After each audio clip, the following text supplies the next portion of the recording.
Ataireachd. We are in this series looking at Ataireachd Àrd by Ataireachd from the Isle of Lewis. In this installment, the second one for this song, we're going to go over translation, and if you watched the first installment, you may have noticed that the English words were not present, and we brought them back here so that we can compare the Gaelic on the left and the English translation on the right. Before we get too far into the translation, it really bears mentioning a little bit about the song, the poetry in particular. As we mentioned in the first installment, a lot of Gaelic song is poetry set to music. And there's some powerful poetry in this piece. It comes from times on the Isle of Lewis when things were very difficult, very hard for the indigenous people. And they were more than heartily encouraged to leave the island for the New World, for Canada, or what was to become Canada. The Hudson Bay Trading Company was certainly there. They encouraged people to emigrate.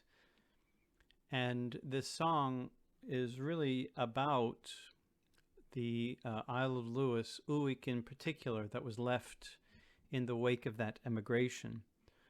And we see imagery throughout the poetry of places that used to be full of people. They used to have happy families, and these places are now empty. And you have reeds and vegetation growing up inside of houses that once had families in them. So very powerful imagery. This is not really what you might call an up song. It is definitely one of heartache and remorse and longing. And so the challenge in singing this is to pull the power and the strength of the emotions out without making it really very, very sad. It's certainly sad enough to turn it into quite a sad piece, but there's a lot more going on that we'll talk about as we get into interpretation. I will also say that as a help to your studies of this song, we certainly hope that this video will be of a help, but we also very strongly recommend a wonderful book by Anne Lorne Gillis, Songs of Gaelic Scotland. If you go to that book, and around page 76, you'll see a marvelous treatment of this song, the poetry in this song, and what it means, and the historical significance of a lot of this, much better than I've done here in this video. But suffice it to say that this is a song about the after effects of emigration to Gaelic Scotland.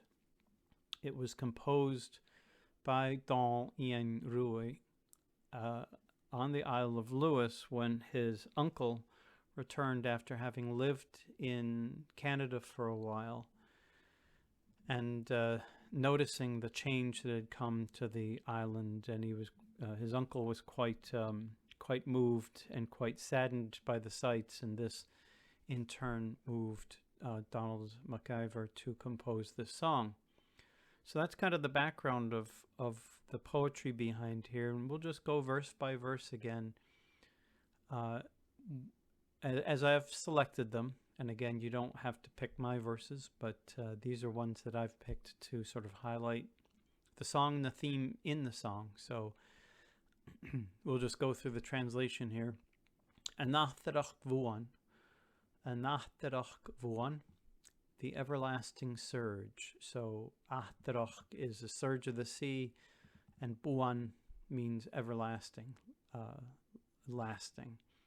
Cloin foim na Ataireachd Àrd. This is a command. Hear the sound of the high surge.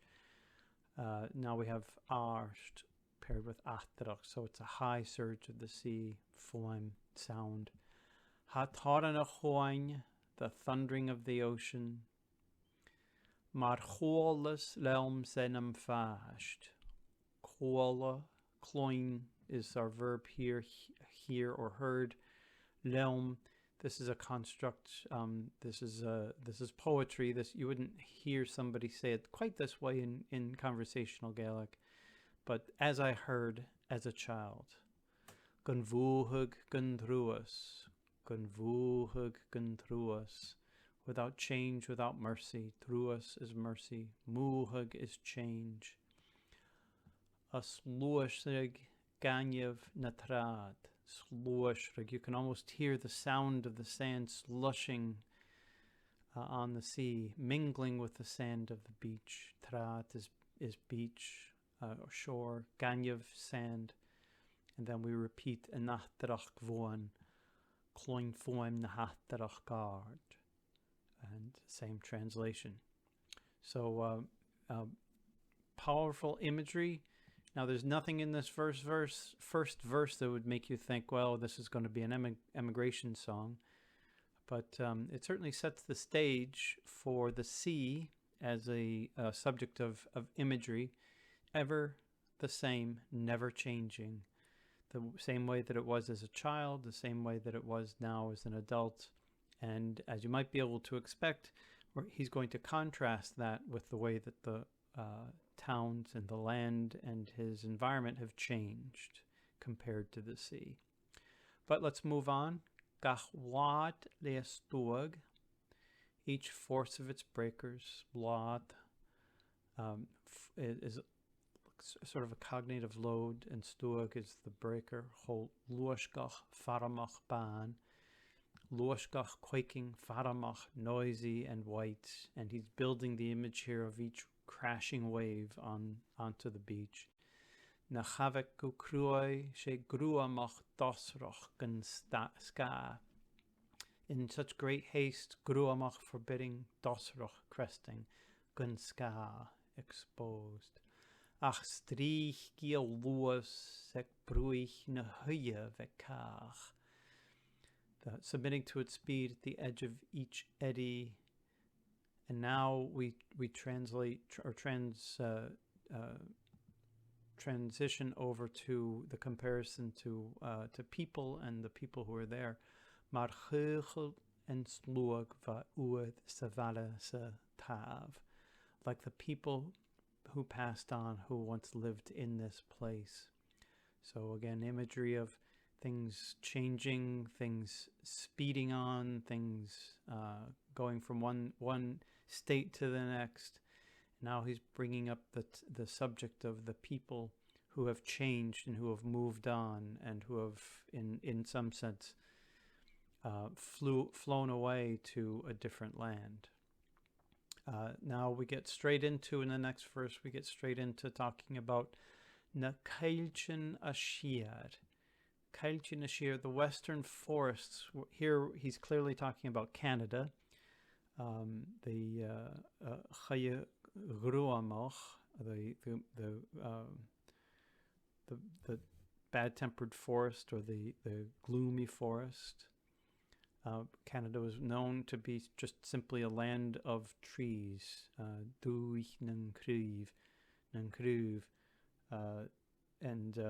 So Ataireachd is going to be a reference to Canada. Chanierin fudach gebrach. I would not want to live forever. So Ataireachd Àrd chanierin fudach gebrach. And we start to see where the phrasing is coming in. This is a whole statement here. In the western forest, I would not want to live forever. Vamin chins mavian a riev lakanavai. My mind and desire was always on the cove of the bay. And of course he means the bay there in Scotland, in Uig, where he is. He wants to be there. His heart and his soul and his mind are there. Ach ietsen vafiol en griev en katrev sanag. But those Ietsen, Vafil, who are generous in their acts and fellowship and joy, these people, Escape Gunjian Mar Riolas Elting Ronav, have been scattered, Gunjian, defenseless, like the flocks from their foes. Elting, a flock of birds, Ronav, from a foe or from an enemy.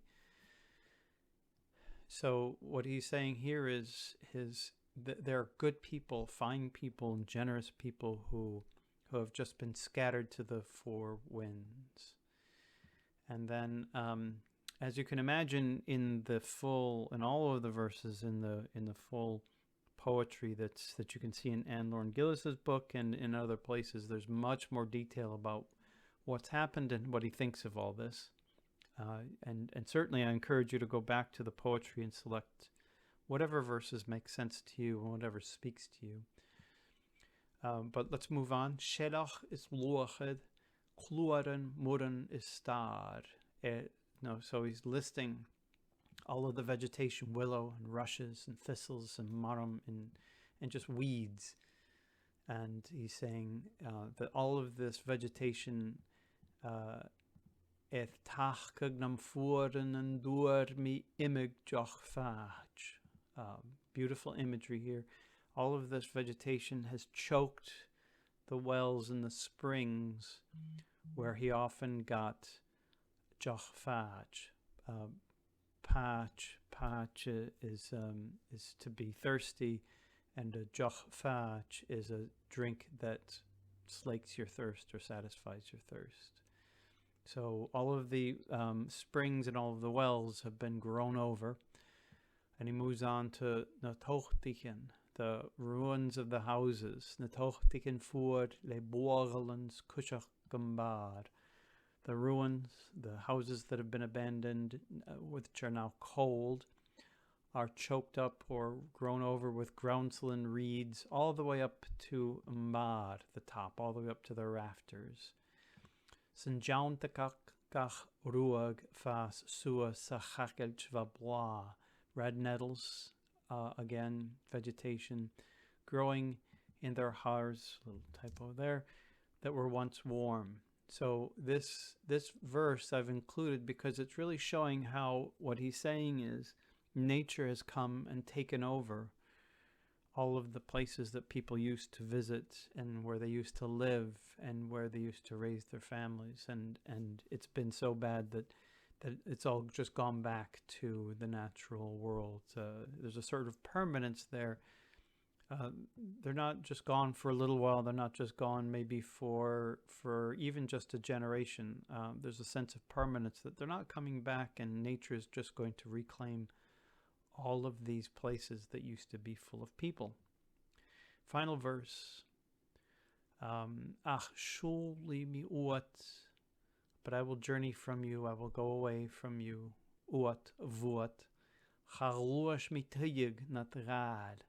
I will no longer move. This says tarry, no longer with you. But literally, I will no longer move in your dale. I will no longer travel in these places. Hamush es manuag torst loy gudit mala. This is again one phrase. We want to keep that together. My age and my appearance and changes in appearance are speaking of the shortness of my days. So he's saying, I haven't got much time left, and I'm going to spend it here. But as he concludes, when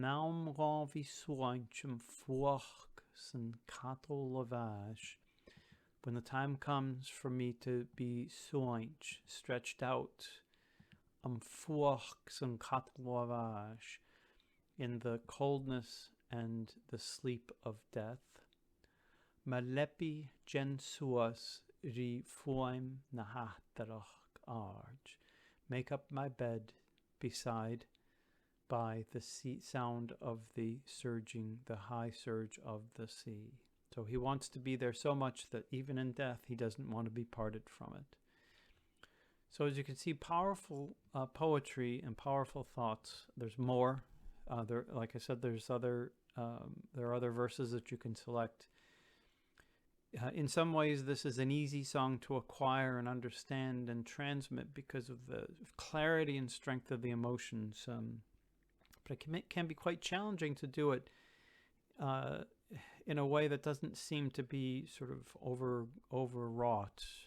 You have to really, as in other pieces, other poetry and other songs, you really want to put yourself in mindset of the author. So I hope that was helpful with the translation and some of the background.